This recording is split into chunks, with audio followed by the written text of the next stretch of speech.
Hey, so how do we convert Facebook leads to actual business? I hear all the time Facebook leads are rubbish, right? They don't convert. And there is an element of truth in this, but there are a number of things that we can do to actually get them to convert really well, really well. So, firstly, we need to remember that there are a number of different steps in this. Are we targeting the right people? So, for example, we were running lead ads for a physio in Sydney. And the first week when we were testing, we got leads for $2.30 each. And it's like, oh, this is awesome. I was going, this is fantastic, amazing.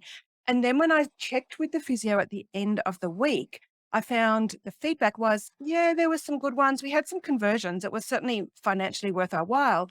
However, there was a lot of tire kickers in there. There were a lot of people that just didn't convert. So what we did over time was we tested various different interests and targeting within Facebook. And now we've got it down to a fine art. We've got a very special offer from the physio, and we target people who are most likely to be interested in that offer. We do not get $2.30 leads. We get leads for $15 to $30, just depending on the time of year and what's happening, various things. However, $15 to $30 a lead, we are getting something like 75% conversion. Okay. So as a business owner, even if you're paying $30 a lead and you invest $300 and you get 7 or 8 paid clients out of that, if the offer's good enough, obviously that's far better than spending $300 on ads and getting 100 leads that are really difficult to convert. So that's the first part of it. The second part of it is that we need to make sure that we warm these leads up, because what happens from a technical perspective is someone sees the ad and then they opt in and give you their details. And then pretty much within a few minutes, they're off. We've all done it, right? We've all gone, oh, that looks interesting. I put my name in the box and then off we go. 15 minutes later, we can't remember doing it. Okay. And this is what happens with leads all the time. I get business owners saying to me, I've tried calling them. The ones that answer say they never put their name in the box. So what we have to do is we have to make sure that we warm them up. Now, a lot of these leads come in out of hours. And as a business owner, don't want to be 24/7, answering the phone at 8, 9, 10, 11, 12, 1 o'clock in the morning, 5 o'clock in the morning.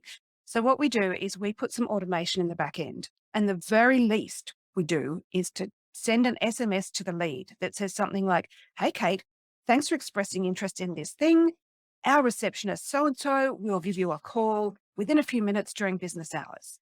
And then if we have something that we could offer them, like in the meantime, you might like to do our fun quiz, or you might like to get this great download. So this way, they've got an SMS that actually reminds them they opted into this thing and they're interested, and someone's going to call them. This is the very least that we should be doing. Okay. After that, we can have various different automations. Now, the next bit, the most crucial bit, is to call the leads as soon as possible. And I see a lot of business owners that want the leads, and then they say to me, "Oh, well, I'm SMSing them, and then I'm emailing them, putting them into my email sequence, and they're not converting." I say, "No, you need to call them. We really need to call them." And think about it. You've opted into things. Maybe you've gone to one of these insurance sites and said, "Okay, compete my insurance," and then within a few minutes, someone calls you. Okay, and that's when you're at the warmest. Okay, that's when you're most likely to make a decision, and so calling someone as soon as possible. Now, if they opt in at, say, 9 o'clock at night, calling them first thing in the morning when they've got that text message saying, we will call you within a few minutes in business hours. And then first thing the next morning at 9 o'clock, someone gets on the phone. Hey, it's Kate from such and such. I know you expressed interest in this offer. I just wanted to check if you've got any questions that you would like answered. Facebook leads, the key to converting them after we've done the automation is to be what I call relentlessly friendly. Okay. So what I've done is below this video, I've put together some scripts, some sample scripts that you can take and tailor to your business. And so if you take those scripts, it gives you a suggested timeline of what to do when, because we need to make sure that we contact them not just straight away or as soon as possible, but we need to do follow up, because some of them won't answer the phone. I mean, look, when we phone our friends, sometimes they don't answer, right? So we need to make sure that we phone them. We leave a message. We follow up with a text, and we're just relentlessly friendly.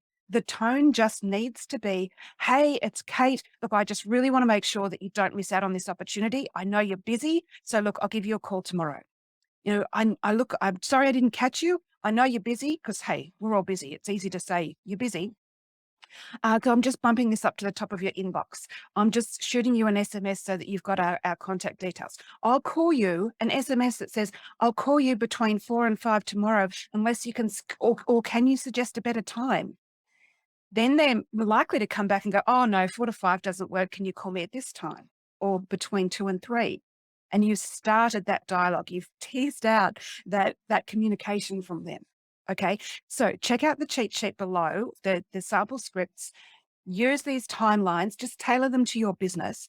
And this will really help you get conversions, because Facebook lead ads do work. They do. It's just that we've got to make sure that the ad is crafted with the right hook and targeting the right people with the right offer. Okay. And going an inch wide and a mile deep is the best way to go. So having an offer that is tailored very, very specifically. The physio I mentioned earlier, that's a bike fit offer. It's tailored to people who cycle 30 to 40 kilometers 3 times a week. It's not tailored to people who go cycling at the weekends with their kids. Okay. So something that is tailored very specifically to a target audience does so much better on Facebook, because the people look at it and they go, oh, they've read my mind. I didn't even know I needed that. Okay. So tailoring an offer, having a great hook, and having the follow-up sequences. So having the instant automation with the human follow-up afterwards, the phone calls, the SMSs, just as we would follow up a friend if we were trying to get them to make a decision about, are you going to join us on Friday for dinner? Okay. That friendly relentlessness is incredibly key. Even Facebook marketers, marketing experts from Facebook have confirmed with me, this is key. This is how we designed this product to be used, to get the lead and then to do relentlessly friendly follow-up. So I hope you find that helpful. I'll talk to you next time.